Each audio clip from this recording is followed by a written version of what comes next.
All right, we're going to start with part 4, and this is about identifying influences on nutrition. So I just wanted to ask you to take a few moments to record some internal and external influences that you've noticed that have maybe influenced the way that you eat or the nutrition choices you make. You can write this down on a scratch sheet of paper. You can make a comment under the assignment or in the Google Classroom, or just think about it, and that's fine. I'll give you some examples. So some examples of internal would be maybe some previous experiences with dieting that has given you either doubt or maybe the opposite. Maybe when you were as a child, you were forced to eat more or less than what you were eating, and that is kind of something that is inside of you. It could be positive things like cooking with your mom or dad, or negative things cooking with your mom or dad if it's unhealthy choices and it leads you to want to eat those later on. And then it could also be favorite restaurants that might not be healthy, or outgrowing old clothing because you're gaining weight, emotional eating, or mindless stress eating. So all of those things might be something like internal, but there's also external. And external would be more like somebody bringing donuts to the office, parties, anything that's marketing related. Just, I guess, familial practices could go in either one, but usually unexpected plans are a big one for external. And then just maybe even your spouse or your children, things that kind of influence you indirectly. So go ahead, and if you would like to just take a moment, and you could pause this and think about, things that have influenced you. Okay, where do our taste preferences come from? So the registered dietitian I'm working with has provided me with some information about this. She said that there's a big influence on what you are more likely to like based off of what your mom may have ate while she was pregnant with you. Breast milk versus formula. So sometimes kids who have been breastfed are less likely to be as picky, because breast milk changes day to day or even hour to hour. So the child is used to having different flavors, and formula stays the same. And so usually the kids they like to stick with the same things. So that would consider them more of like a picky eater. So also cultural and familial things. If you are Mexican and you grew up in a Mexican household and you eat Mexican food, and maybe it's not healthy Mexican food. So, but that's like where you're from and what you're used to, or, whatever. So that's been difficult for me growing up in Southern California, for me especially. So, I'm not Mexican, but that's what I grew up eating. So, and my husband is definitely more into the Southern food, and that is definitely not the best. So, we definitely got that hitting us at both sides. Positive and negative experiences. I remember being like forced to eat more than I wanted to, and I don't really know of anybody else who hasn't had the same experience. And so I try to make sure I'm not enforcing that as much with my children if I think that they ate enough. Some advice that was given to me by the registered dietitian was just to make sure that the child's eating more throughout the day and not so much at each meal. Don't stress out for each meal.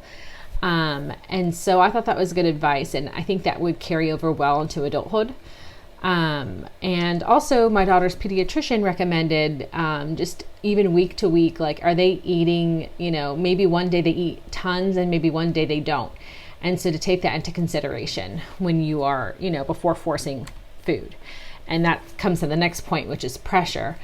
So just unintended consequences from that, like pressuring your child to make sure they eat all this and eat all that. And, if you look to the left of your screen, you'll see food equals money, food equals love, connection, health, culture, feelings, like, and it's true. All of those things are these pressures that we put on ourselves that influence our nutrition.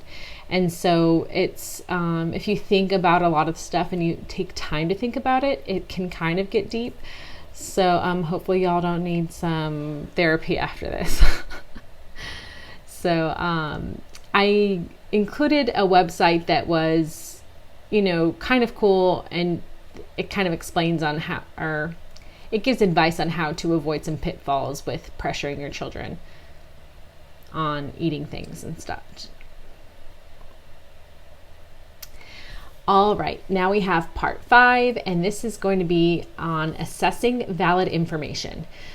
So a lot of y'all on the pretest seemed to have felt positive about this part. So I'm not going to go into too much detail, but the first part we'll talk about our accurate sources, and then we'll do something on facts versus myths. Okay, so I think hopefully most of us know how to do this. It's just to assess whether it's a credible website or not. And so checking the domain, it used to be a lot better than it is now. I know I have a .org website, so, and I didn't have to show any qualifications or anything to get that. So yeah, so that's a little shaky, but at the same time, they have some really reputable sites that have .org, and they're usually nonprofits. And yeah, so check the domain first, and those .gov, .edu are the best in my opinion, and then .org comes in after that. .com, very much hit or miss, usually miss.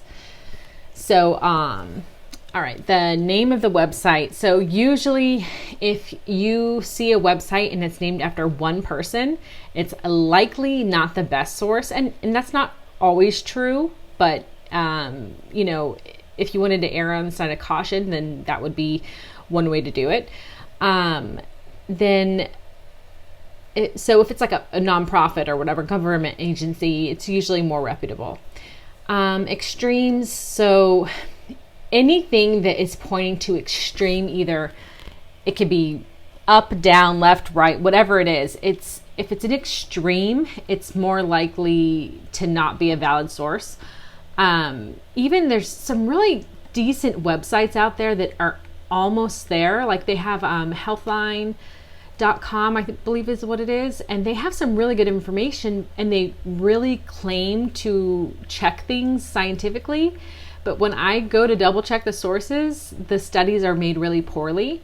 So while they are trying to do stuff based off of research, the research that they are providing is not,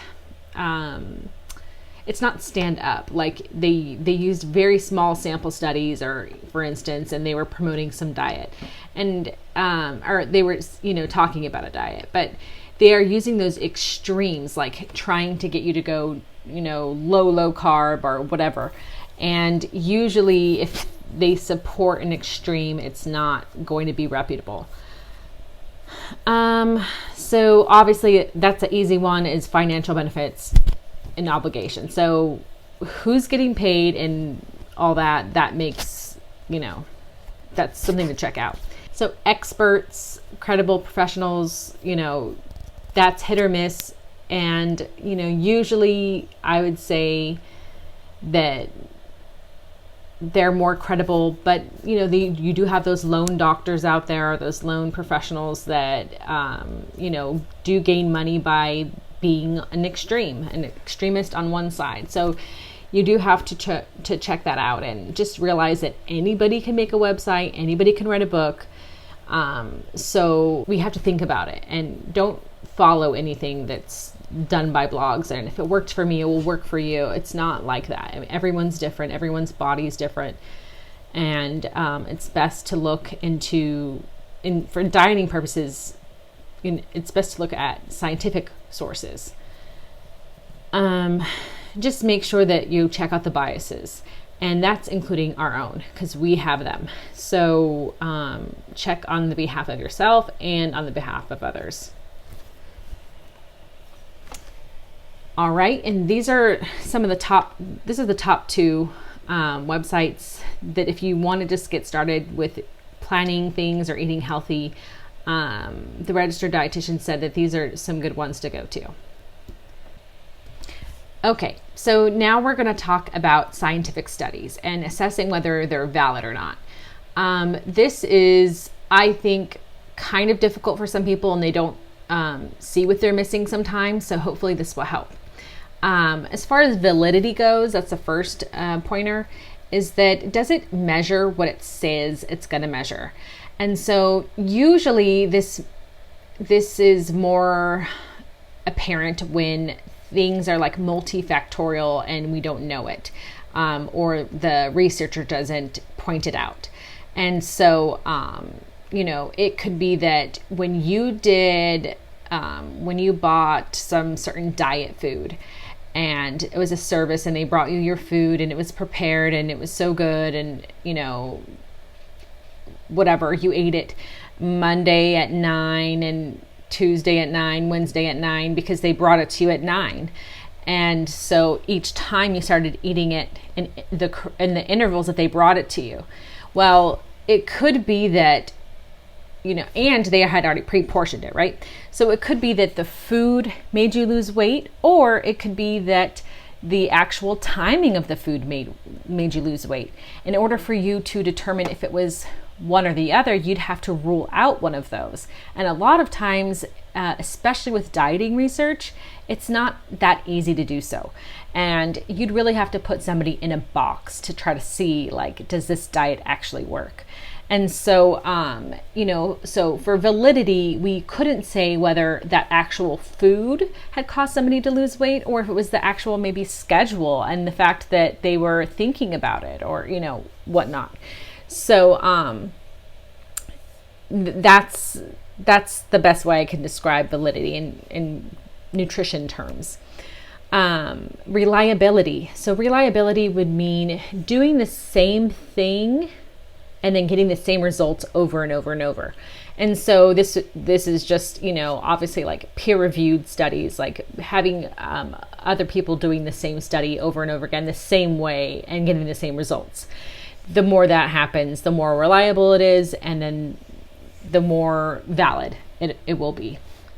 The last point is strong research. So this includes like having a random assignment with a large number of participants. And this would be like approving or disproving a hypothesis. Usually clear objective studies are the ones that are held up higher. Not having a confirmation bias. So not going in with what you think the answer is. I'll give an example. Due to COVID, me not being able to do my research in a classroom is going to have negative results on my study. However, whatever study I do, I will be able to put it out, and then people will be able to repeat it. So in that aspect, it will be available to build on top of, but it wouldn't be something that you would rely upon for a great deal of information. So those are just some things that would make a scientific studies valid. Facts versus myths. So there's a link that you could click on to read about the common dieting myths and facts and ways that you can overcome them. And so oftentimes we have these well-meaning yet bad advice given. And this is optional, but I just thought it was a cool article for you to read. I'll just go to it real quick.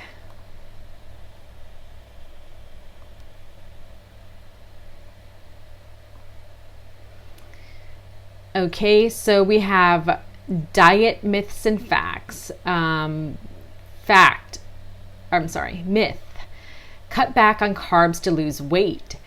Fact. Carbohydrates come in different forms, simple and complex, which we talked about. Simple carbs like cookies and candies, those things are definitely going to have addition of weight, but using carbs that are whole wheat bread, beans, fruit, blah, blah, blah, those are all going to be good for you. And so it just goes on and just has a few other examples.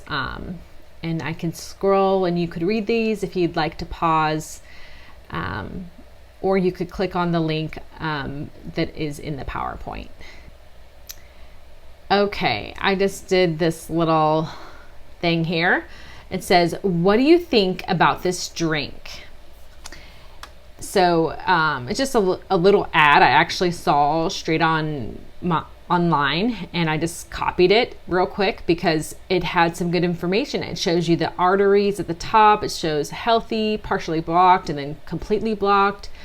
It talks about the risk of heart disease, and then it tells you about unclogging this drink with, unclogging your arteries with the amazing drink.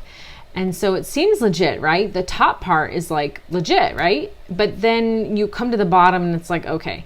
And so this is what happens, is that a lot of times people will try to use a fact and pair it with a myth. And so something that they want you to believe.